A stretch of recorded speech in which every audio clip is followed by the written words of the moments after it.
नेपाली जनताले यसपटक ऐतिहासिक रेकर्डका साथ राष्ट्रिय स्वतन्त्र पार्टीलाई करिब 2/3 को मतादेश दिएका छन्। म जनतालाई आभार मात्र प्रकट गर्दिन, यही रोस्ट्रमबाट प्रतिज्ञा गर्छु, यो मतादेशको गुण हामी जिम्मेवारी पूरा गरेर तिर्नेछौँ। यो मतादेशमा जनताको आशा पनि छ, आक्रोश पनि छ। मलाई थाहा छ हामीले पाएको मत समर्थनको मात्र होइन, परिवर्तनको मत हो। हामीलाई जनताले दिएको म्यान्डेट सिंहदरबार चलाउन होइन, सिंहदरबार बदल्न हो। म गर्वका साथ भन्न सक्छु हामीले बदल्न सुरु गरिसकेका छौं। सभाध्यक्ष महोदय, सत्तारूढ दलको सभापतिका रूपमा अब हामीले बोलेर मात्र पुग्दैन। मैले मात्र होइन, रासोपाका हरेक माननीयले कामबाटै आफूलाई, पार्टीलाई र सरकारलाई प्रमाणित गर्नुपर्छ। अब हामी राम्ररी बोल्नु भन्दा पनि हाम्रा कामहरू र सरकारका कामहरू आफै अत्यन्त राम्रोसँग बोल्नेछन् र ती बोल्न सुरु गरिसकेका कुरा फेरि पनि म निवेदन गर्न चाहन्छु। सभाध्यक्ष महोदय, हामीलाई हनीमुन पिरियडको सुविधा पनि चाहिँदैन। हामी दिन गनेर होइन, सेकेन्ड गनेर काम गर्न चाहन्छौँ र गर्न सुरु गरिसकेका छौँ। तपाईहरूले सरकारको रफ्तार देखिरहनु भएको छ। अब कर्मचारी तन्त्र सहित सिङ्गो देशले यो रफ्तारसँग गति मिलाउनुको विकल्प छैन। हामी आफ्ना मात्र होइन, जायज छन् भने विपक्षी दलका चुनावी प्रतिबद्धताको पनि स्वामित्व लिन तयार भएर आएका छौं र यसको सार्वजनिक घोषणा हामीले गरिसकेका छौं। सभाध्यक्ष महोदय, सरकारका प्राथमिकता, योजना र दिशा सविस्तार सम्माननीय प्रधानमन्त्री ज्यूबाटै आवश्यक परे बोलेर र आवश्यक नपर्दा नबोलेरै कामबाट प्रस्तुत हुने कुरा पनि म सम्मानित सदनलाई जानकारी गराउनेछु। र म आज केवल केही राजनीतिक विषयमा प्रवेश गर्न चाहन्छु। सभाध्यक्ष महोदय, यो सम्मानित संसदमा यसअघि पनि पटक पटक एकल बहुमतका सरकार नबनेका होइनन्, तर ती सरकारहरू इतिहासका अंक बने, इतिहास बदल्ने औजार बन्न सकेनन्। किन सकेनन्? दृष्टिकोणमा समस्या थियो कि प्राथमिकतामा, पारदर्शिता र जवाफदेहितामा कमजोरी थियो कि कार्यान्वयनमा? किन अवसरहरूलाई परिणाममा बदल्न सकिएन? हामी इतिहासबाट सिक्न लाज मान्ने छैनौं। जनताले अहिले हामीलाई दिएको विशाल बहुमतको इतिहास यो पनि फेरि गुमेको अवसर भनेर लेखियो भने हामी कलंकित हुनेछौं। हामीलाई त्यो मन्जुर छैन। रासोपाका साथीहरूलाई म सम्झाउँछु, हामी यहाँ प्रश्न सोधेर आएका हौं। अहिले बस्ने ठाउँ फेरि होला, तर आज पनि ती प्रश्नहरूप्रति हाम्रो नैतिक जिम्मेवारी उस्तै छ। अब साबित गर्नु छ कि हामीलाई केवल प्रश्न सोध्न मात्र आउँदैन, उत्तर दिन पनि आउँछ। समस्या देखाउन मात्र होइन, समाधान खोज्न पनि आउँछ। प्रतिपक्ष दलहरूलाई मेरो विनम्र आग्रह छ, हामीमाथि 24 घण्टा निगरानी गरिदिनु होला। शासनमा तपाईहरुको लामो अनुभव छ, हाम्रा कमजोरी उजागर गरिदिनु होला, गल्ती देखाइदिनु होला। यदि हामीले बाटो बिरायौं भने सच्याइदिनु होला। यदि हामी जनताबाट टाढा हुन खोज्यौं भने हामीलाई जनताको आवाज सम्झाइदिनु होला। हामीबाट अहंकार नबढोस्, हामीमा कुनै अहंकार नछाओस्, हाम्रा निर्णयहरू एकतर्फ नहुन्। लोकतन्त्रमा सत्ता पक्ष र प्रतिपक्ष प्रतिस्पर्धी मात्र होइनन्, एक अर्काका पूरक पनि हुन्। एकले काम गर्छ, अर्कोले निगरानी गर्छ, एकले योजना बनाउँछ, अर्कोले परख गर्छ। हामी प्रतिपक्षको आवाज कमजोर हुन दिने छैनौं, किनकि प्रतिपक्षको आवाज कमजोर बनाइयो र उपेक्षा गरियो भने लोकतन्त्र कमजोर हुनेछ। यो हामीले अस्ति भर्खरै देखिसकेका छौं। यो संसद बहसको थलो हुनेछ, प्रतिशोधको होइन। हिजो आफ्नालाई बचाउन र विपक्षीलाई फसाउन कानूनमै संशोधन गरिएको छ र अध्यादेश समेत ल्याइएको छ। त्यस्ता गलत क्रियाकलाप यथाशीघ्र सच्याइने कुरा म यो सम्मानित सदनलाई जानकारी गराउन चाहन्छु। प्रतिपक्षमाथि अहंकार र प्रतिशोधको त्यो अध्याय अब दोहोरिने छैन। आस्थाका आधारमा फरक व्यवहार हुने छैन। अब अन्यायपूर्वक विधि नै निचेर सुन्न मन लागेका कुरा नसुनौ भनेर कसैको माइक काटिने छैन। संसदीय समितिहरूमा संख्याकै बलमा प्रतिशोध र अत्याचार हुने छैन, तर सुशासनको वेग भने रोकिने छैन। न्याय पाउने पहिलो हक शहीदकी आमाको हो, त्यसलाई प्रतिशोध भन्न पाइने छैन।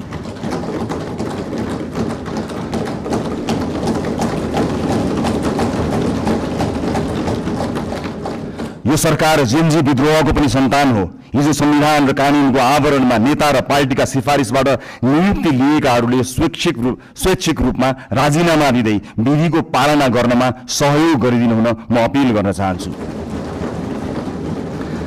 सरकार नयाँ नीति, कानून, मापदण्ड र मान्यताका आधारमा स्वच्छ र प्रतिस्पर्धात्मक नियुक्ति प्रक्रिया लागू गर्न चाहन्छ। हिजो नियुक्ति लिएका सार्वजनिक सेवा र निकायका पदाधिकारीहरूले स्वेच्छाले मार्ग प्रशस्त गरिदिनु हुनेछ भन्ने अपेक्षा पनि गर्दछु। सभाध्यक्ष महोदय, छिमेकी राष्ट्र र मित्र राष्ट्रसँगका सम्बन्धलाई सडकमा लैजाने र सत्ता छाड्न परेपछि विदेशी चलखेल भन्ने गैर जिम्मेवार र सस्तो खेल अब हुने छैन। प्रतिपक्षलाई समेत साथमा लिएर हामी मित्रवत, सहकार्यपूर्ण र पारदर्शी परराष्ट्र नीति तय गर्नेछौँ। त्यो रणनीतिक र दीर्घकालीन सोचमा आधारित हुनेछ। व्यापार, लगानी, शिक्षा, पर्यटन र प्रविधि मैत्री हुनेछ। त्यसले पहिला राष्ट्रहित र त्योसँगै अन्तर्राष्ट्रिय सम्बन्धमा विश्वास र स्थायित्व सुनिश्चित गर्नेछ। स्वदेशी र विदेशी लगानीकर्तालाई यही रोस्ट्रमबाट मेरो अपिल छ। अब नेपाल लगानीका लागि पूर्ण सुरक्षित छ, किनकि राजनीतिक स्थिरता, कानूनी सुरक्षा र पारदर्शी प्रशासनको हामी ग्यारेन्टी गर्छौं। प्राकृतिक स्रोत र युवा जनशक्तिको यो देशमा अभाव छैन। म गैर आवासीय नेपाली दाजुभाइ दिदीबहिनीहरूलाई अपिल गर्छु, नेपालमा केही गरौं। तपाईँ नेपालको आर्थिक विकासमा जोडिनुहोस्। हामी एक पटकको नेपाली, सधैँको नेपालीको बाचा पूरा गरेरै छाड्छौं। नेपालको विकाससँग तपाईँको पुँजी, सिप, अनुशासन र आत्मविश्वासलाई जोड्न जे गर्नुपर्छ हामी त्यही गर्छौं, जसरी पनि गर्छौं। तपाईहरुको लगानी सुनिश्चित बनाउनेछौं, तपाईहरुको सम्मान सुनिश्चित गर्नेछौं।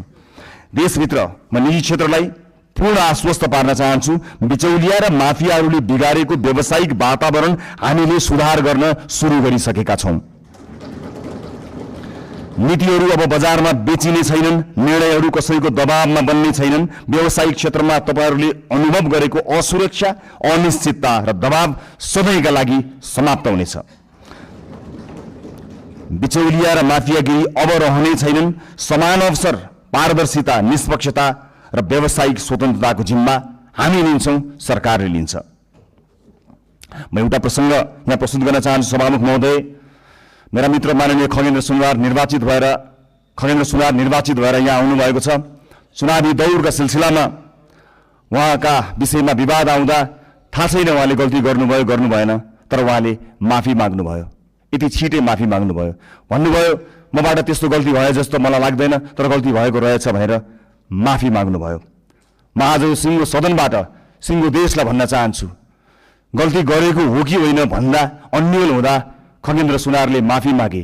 खगेन्द्र सुनारहरूमाथि युगौं युगसम्म गरिएको अन्यायको लागि हामीले माफी माग्यौं।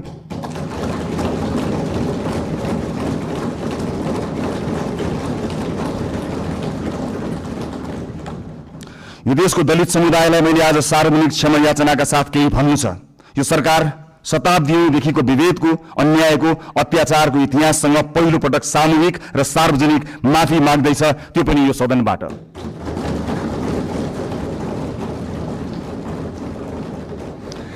आजसम्मको विभेद सामाजिक गल्ती थिएन, संगठित अपराध थियो। यो देश किन बनेन थाहा छ? किनकि जसका हातमा सिप थियो तिनलाई हामीले अछुत मान्यौं। अब कुनै पनि नेपाली जातका नाममा झुक्नु पर्ने छैन। म सिङ्गो पार्टी, सम्माननीय प्रधानमन्त्रीज्यू, सरकारको तर्फबाट पनि माफी माग्छौं र यो माफीको मूल्य अब न्यायले गर्नेछ भन्ने कुरा पनि सुनिश्चित गर्न चाहन्छु। यो रोस्ट्रमबाट मैले आमा र दिदीबहिनीहरूलाई पनि केही भन्नु छ। यो देशमा तपाईहरुले सबैभन्दा धेरै जिम्मेवारी बोकेर पनि सबैभन्दा कम अवसर पाउनुभयो। घर सम्हाल्नुभयो, परिवार बचाउनुभयो, समाज चलाउनुभयो, तर त्यसलाई काम मानिएन। महिलालाई अवसर अब अनुग्रह होइन, अधिकार हुनेछ। हामी सुनिश्चित गर्नेछौं शिक्षा र रोजगारीमा बराबर पहुँच, राज्यका हरेक तहमा अर्थपूर्ण प्रतिनिधित्व, कर्मस्थल र समाजमा सुरक्षा र सम्मान, अनि महिला विरुद्धका हिंसामा शून्य सहनशीलता। कुनै कुनै छोरीले अब आफ्नो सपना सानो बनाउनु पर्ने छैन। अबको यात्रा केवल समानताको होइन, सशक्तिकरणको हुनेछ। सँगसँगै ज्येष्ठ नागरिकहरूको आर्थिक सुरक्षा, सामाजिक कल्याण र आत्मसम्मान पनि हाम्रो कर्तव्य हुनेछ। आजको संसदको जनादेशका वास्तविक रचयिता हुनुहुन्छ वैदेशिक रोजगारमा रहेका नेपाली दाजुभाइ दिदीबहिनीहरू। यो देशमा आजसम्म सधैँ तपाईहरूले पठाएको रेमिटेन्सको कुरा भयो, तर आज म पैसाको होइन, तपाईहरूले तिर्नुभएको व्यक्तिगत मूल्यको कुरा गर्छु। परिवारबाट अलगिनु भयो, आमा बुवाको साथ गुमाउनु भयो, कलिला छोराछोरीको बाल्यकाल गुमाउनु भयो, चाडपर्वको रमाइलो, परिवारको माया, आफ्नो गाउँघरको न्यानोपन गुमाउनु भयो। कतिले आमा बाबुको मृत्युमा काँध थाप्न पाउनु भएन, कतिले सन्तानको पहिलो पाइला देख्न पाउनु भएन। आज म यहीँबाट क्षमा याचनाका साथ स्वीकार गर्छु, यो देशले तपाईहरूको त्यागको उचित सम्मान गरेन। अब तपाईहरूको पीडा केवल कथा बन्ने छैन, नीति बन्ने छ, राज्यको प्राथमिकता बन्ने छ।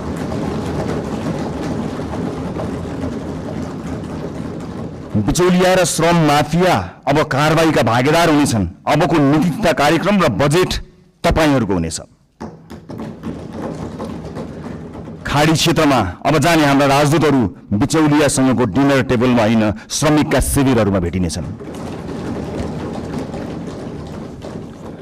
मैले युवा साथीहरूलाई विशेष अपिल गर्नु छ, यो परिवर्तन पनि तपाईहरूको हो, यो सरकार पनि तपाईहरूको हो, यो संसद पनि तपाईहरूको, सङ्घर्ष, तपाईहरूको आवाज र तपाईहरूको विश्वासको परिणाम हो यो संसद।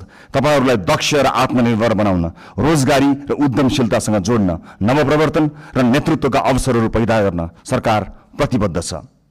माननीय सांसदज्यूहरू, जुनसुकै पार्टीबाट चुनिएर आए पनि हामी जनतालाई प्रतिनिधित्व गर्दछौँ। त्यसैले अब हाम्रो लक्ष्य एउटै हुनुपर्छ, देशको समृद्धि, जनताको जीवनमा सुधार र न्यायपूर्ण समाजको निर्माण। मलाई विश्वास छ यो सहकार्य, उत्तरदायित्व र परिवर्तनको प्रतीक हुनेछ। धन्यवाद।